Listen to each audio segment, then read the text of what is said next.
In today's video, I'm going to teach you how to create a team in ClickUp. By the end, you'll know exactly where to go, what to click, and how to set up a clear name and description so everyone in your workspace understands what the team is for. First, head to ClickUp.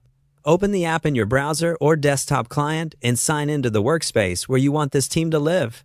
If you work in multiple workspaces, take a second to confirm you're in the correct one so the team ends up in the right place.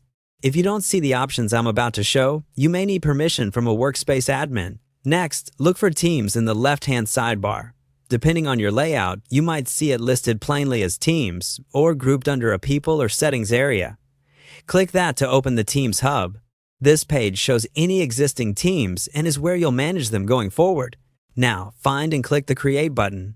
It's usually located near the top right of the Teams view. If your window is narrow, it might appear as a plus icon either way. This is your starting point for adding a new team. From the options that appear, choose Create Team. This opens the Setup panel where you'll define the essentials. You're not committing to anything complicated here, just setting the identity of the team so it's easy to recognize across your workspace. Give your team a clear, specific name. Think about how people will search for it later. Short, scannable names work best, like marketing, data engineering, or customer success.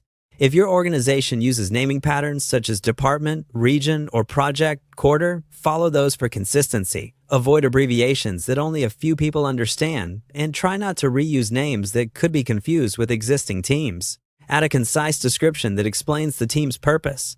This is your quick guide for anyone who comes across the team later. 1 or 2 sentences is plenty. For example, you might note what the team owns, the type of work it handles, or the stakeholders it supports. Keep it action-oriented and specific, and avoid jargon so new collaborators can ramp up quickly. Remember, you can always refine this later if the team's scope changes. That's it. You've navigated to Teams, used the Create option, selected Create Team, and provided a clear name and description.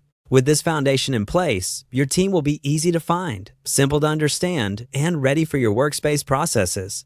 Thanks for watching, and feel free to revisit these steps anytime you need to set up another team.